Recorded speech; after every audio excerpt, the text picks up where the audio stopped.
Hello, in front of me I've got Microsoft Surface headphones.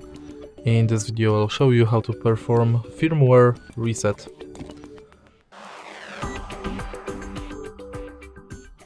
In the beginning, let's prepare the USB-C charging cable and plug it to power outlet in your wall or somewhere else. Now, press and hold the power button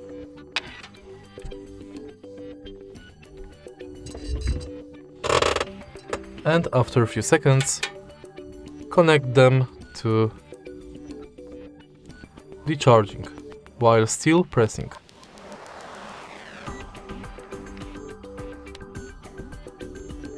Now you can release the button and it's done.